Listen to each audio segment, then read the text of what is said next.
Hello and welcome to the Music and History channel. I'm Colin McKay and I'm going to tell you a personal music story today, although it is historical as well. And the actions may have been illegal, they may not, they may have involved me, they may not. You be the judge. Okay. So drifting back a little bit in time, this is a generational story. I'm Gen X and this story is about AC/DC through the generations. That's right. So I'm going to tell a little quick tale here.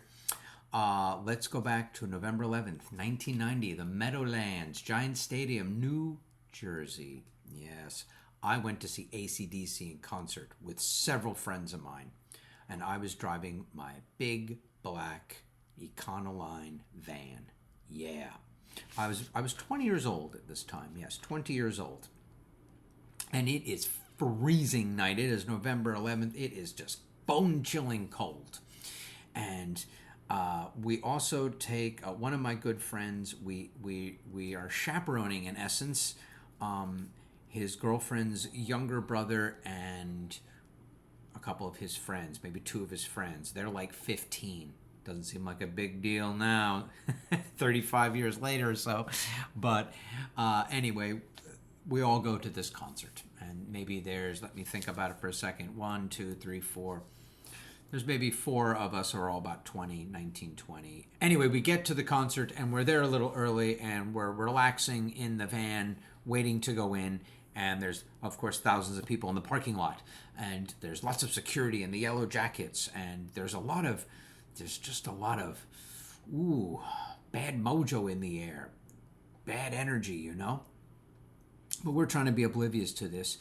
And people are lighting garbage cans on fire to stay warm, and they're partying outside, and people are drinking beer. And the security is moving around in a big mob, like a dozen of them all dressed in these yellow kind of like raincoats. And people start hurling bottles at the security, and there's just a lot of yelling and shouting and fires all over the place. And the police sirens are in the distance, but they're not coming into the parking lot. The concert hasn't even started yet, by the way. And occasionally we drift out of the van to go check it all out, this excitement, and show our little teenage chaperone friends a rowdy good time. But more than once we scurry back into the van because the security guards think maybe we threw the bottles at them, and people are throwing bottles at the security. It's totally outrageous. There's fires. Now people are starting to kick over the garbage cans and roll them down the parking lot. And we're like, wow, this is quite a musical adventure. Anyway, there's another van parked just a few spaces away, and one of my friends, who shall remain nameless, all right, his name's Scott. Anyway, we all get in to go to the concert, and he's a rather sociable fellow. He bangs on this other van that's different from the Econoline van. This van has got a lot of windows, and there's like a dozen dudes in the van, and they take this sign of Scott banging on their window where he's shouting, "Come on, guys, let's go, the concert's starting." He's trying to be like the communal Pied Piper, and these guys take this as like a serious a breach of etiquette. How dare you touch the van? And they storm out of the van. Now, in my mind, my mother always taught me to keep your third eye open and a swivel on your head and pay attention to your surroundings. She being a city girl and all. But I learned this lesson well, so I keep walking. I don't even know this is going on, actually. This is in hindsight. And I'm being partly responsible, helping the 3 15-year-olds. Let's get into the concert safely.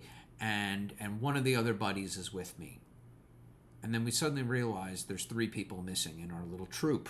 And we turn around and we look and we see a dozen guys are kicking the shit out of my 3 friends in front of our van. What to do? There's really only one thing to do at this point. We run back in their defense. Not the 3 15-year-olds. You stay put. We're going to run back. Run back? What are we doing? Anyway, we run back and we immediately get into a melee of violence and punching and slugging. And my 2 friends are on the ground getting kicked and we're throwing them off. We're yelling like banshees. I guess me and my buddy came across enough like mad rabid dogs that they kind of backed off, and we all ran into the concert. Now we're in the concert, and now my three friends are very upset that this violence that has been done to them must be revenged. Right? Is that a word? Revenged? Should be. Anyway, the concert starts. AC/DC is coming out. This is the Razor's Edge tour. This is Thunderstruck. It is so damn loud.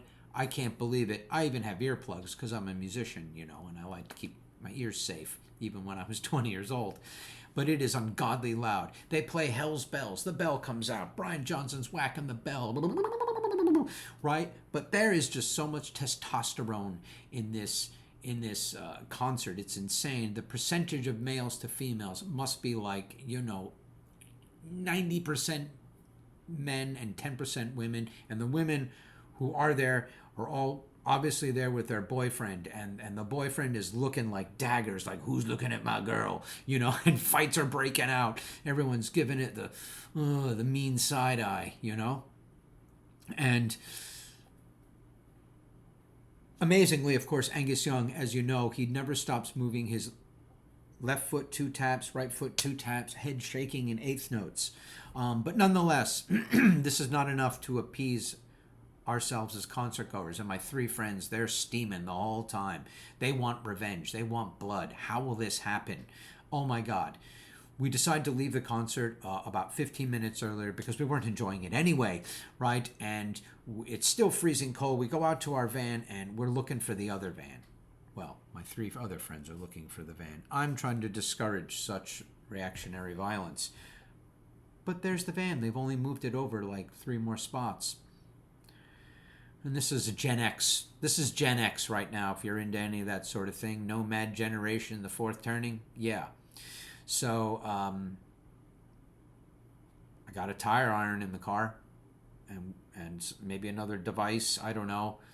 Anyway, my three friends decide to smash all the windows into millions of pieces, including the windshield. And I drive the getaway van. We hop into the van and we drive away, and we just are left to ponder those guys. And they come out of the concert. They're feeling so massive and so macho and so cool. And then there's not a window left in their van. Oh my. Did I mention it was freezing cold? We have a right good chuckle all the way home. Naturally, I'm not condoning this sort of action. Why am I telling you this story? Fast forward, let's say a good 25 years later. Gen X is all grown up. Right? And now I'm a music teacher. I'm teaching the guitar and all kinds of instruments. And am I teaching AC/DC songs? You betcha. All the kids love AC/DC because their parents have now grown up playing AC/DC to their concerts. And everyone is telling me, the parents and the kids, they're going to see AC/DC in concert.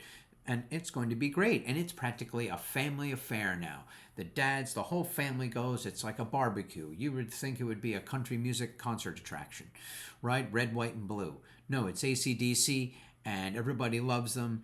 And they're telling me about how the concert, and the kids are there, and everybody's screaming Thunderstruck, and I just bite my lip and don't tell them the story about my AC/DC concert. Oh boy. But that is a generational difference right there. The difference of 25 years AC/DC in 1990, wow, versus people taking their 10-year-old children to see AC/DC 25 years later. And that is my Music and History Channel story for you today. Wow. Yeah. And and I will teach you how to play AC/DC songs the exact way they got to be, because I give music lessons. So check me out, colinmckay.net/lessons. And my band Mystic Twang, also on the internet. So this is Colin McKay for the Music and History Channel, and I hope you enjoyed this personal tale of AC/DC. Wow.